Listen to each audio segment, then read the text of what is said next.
Pronto, valendo. Então, senhora Valesca, tudo bom? É o Adam que está falando.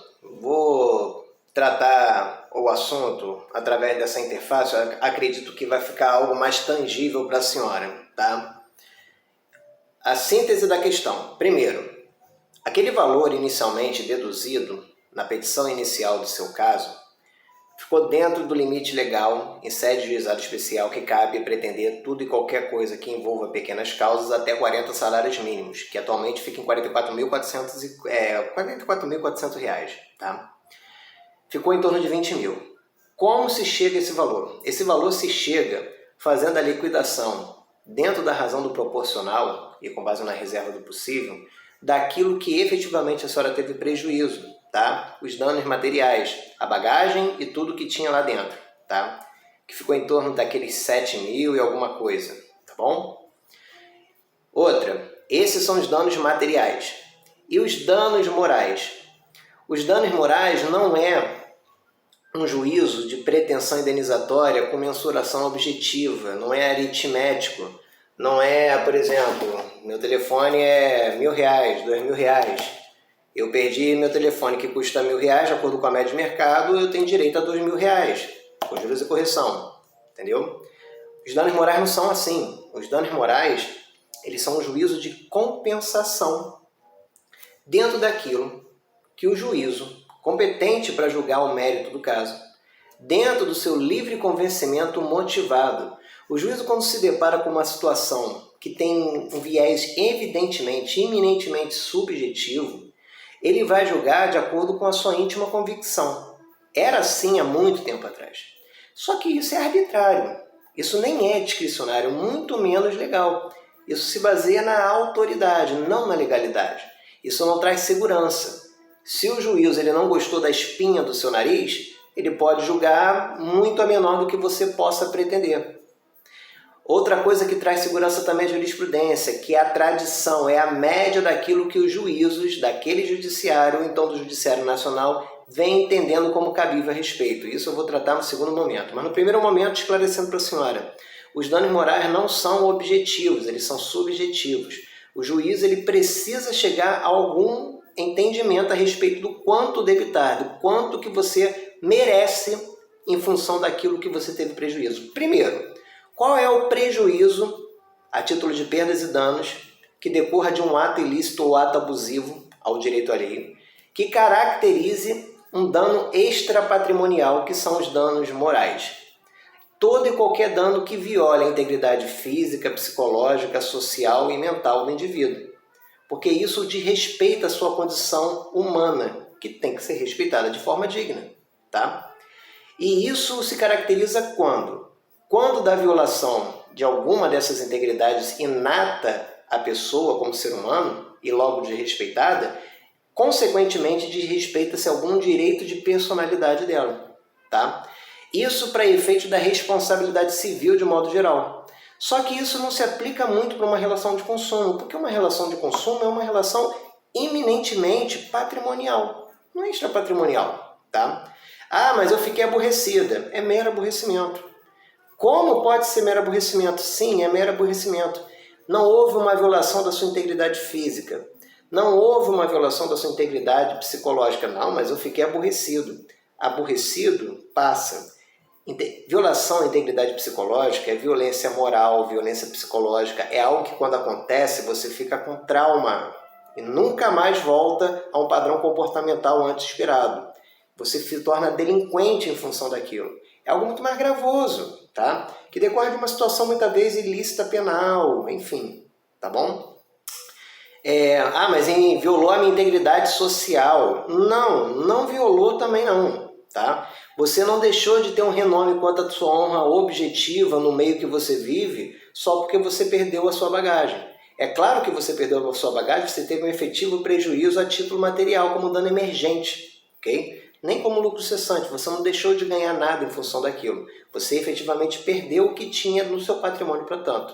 Só que danos morais, em regra, como fundamento jurídico de validade, em violação de direitos de personalidade, a sua dignidade humana de respeitada para tanto, não houve nenhuma violação a tais integridades. Não houve.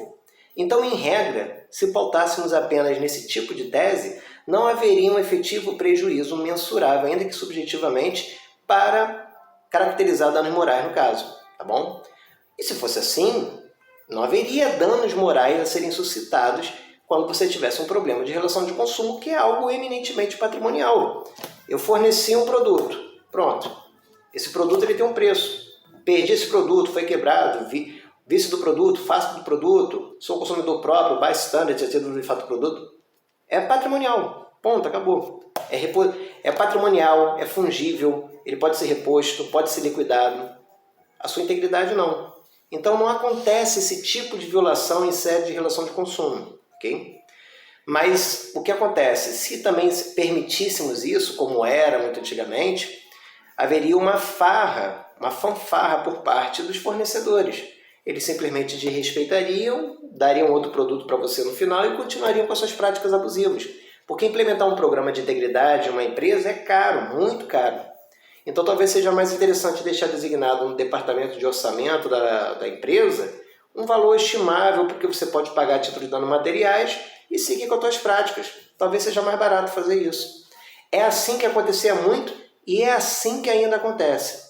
Então, para evitar isso, no segundo momento da nossa, aí já em sede de jurisprudência, entendeu-se o seguinte: precisamos adotar outros fundamentos que permitam uma responsabilidade extrapatrimonial mesmo em sede de relação de consumo, que não é essa violação de direito de personalidade.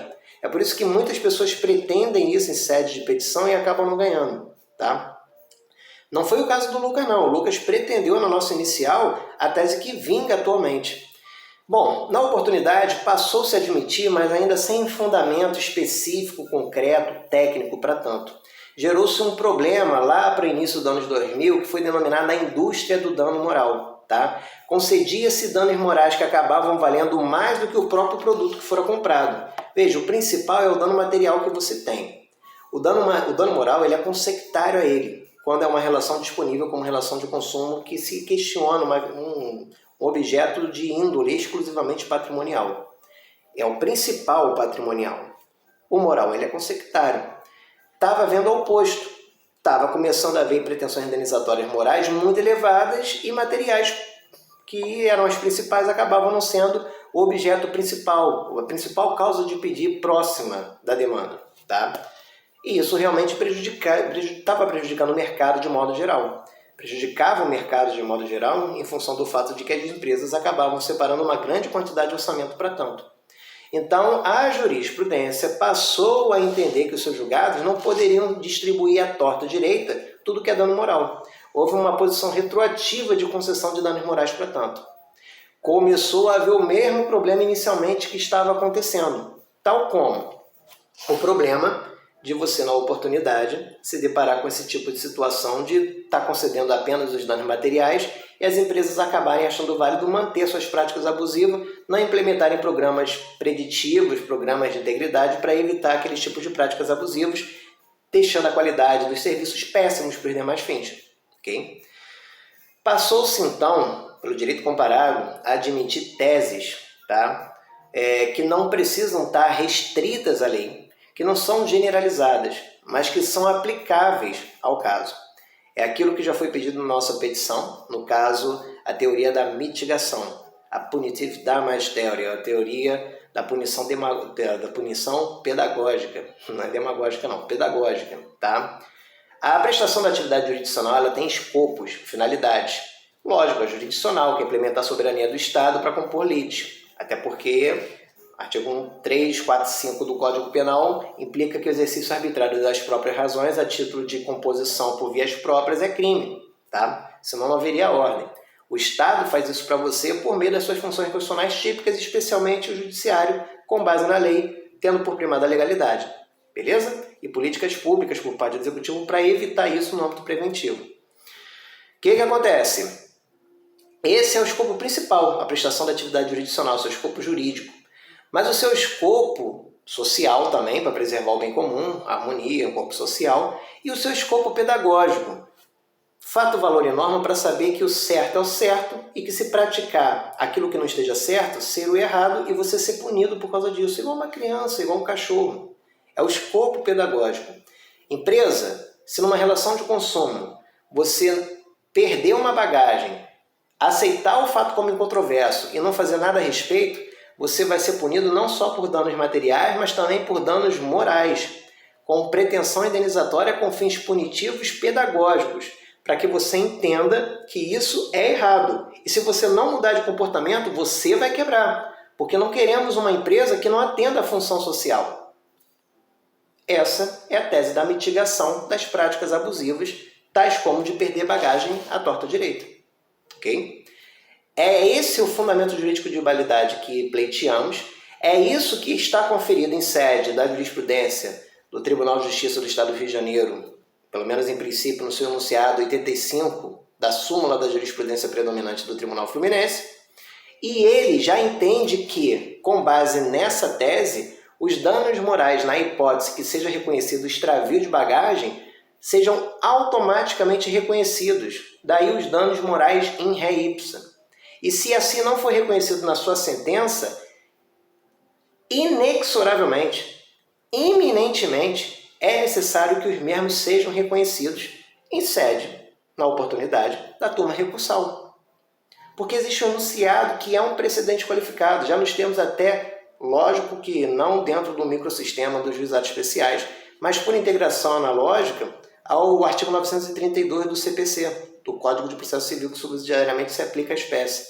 Não cabível reclamação, cabível sim, a título de TJ, não STJ, mas a título dos tribunais, cabível inclusive até reclamação para esses fins, para a manutenção da soberania dos próprios julgados, no caso local fluminense, regional, né, fluminense.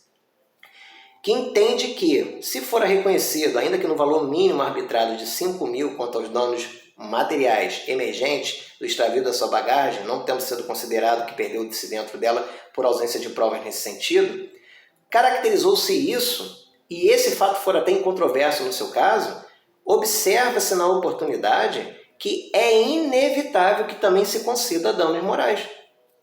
Ok? Esses danos morais, respondendo a sua pergunta, esses danos morais é de quanto? Considerando todas as circunstâncias e a arbitragem